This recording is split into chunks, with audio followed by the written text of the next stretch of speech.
Konfermat it-tibdil fil-ġranet tal-kwarantina għal min ikun f'kuntatt ma' persuni pożittivi bil-COVID.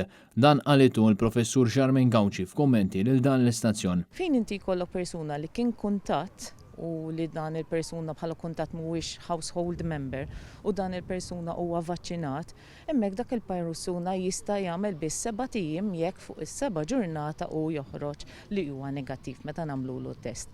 Ġifieri jekk aħna għandna tfal tal-iskola li huma il fuq minn 12 sena li huma vaċċinati huma jkunu kuntatt ta' xi tifel jew tifla fi klassi tagħhom, iva dak flimkien mal-familja tiegħu jkun jista' jibbenefika.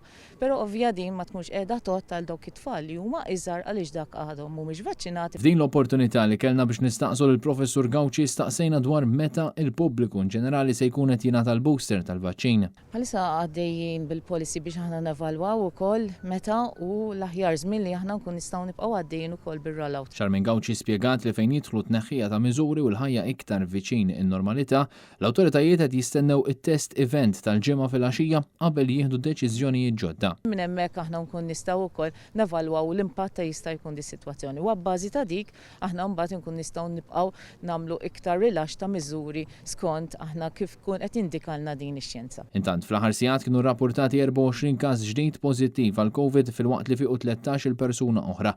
Dan iwassal biex in-numru ta' każijiet attivi jitla' bi ftit għal 282. Bħalissa hemm 8 persuni rikuverati fl-isptar Mater Dei, persuna waħda biss tinsab fit-taqsima tal-kura intensiva. Il-total ta' persuni li tilfu ħajjithom kawża ta' dan il-virus jibqa' dak 459. Sissa ingħataw 836,414 il-doża tal-vaċċin, 21,421 huma d-dożi tal-booster. Ta' min wieħed jinnota li fit-tmiem ta' 83 ġimgħa ta' din il-pandemija kienu reġistrati total ta' 144 każ ġdid pożittiv, żieda ta' 42 każ fuq il-ġimgħa ta' qabel.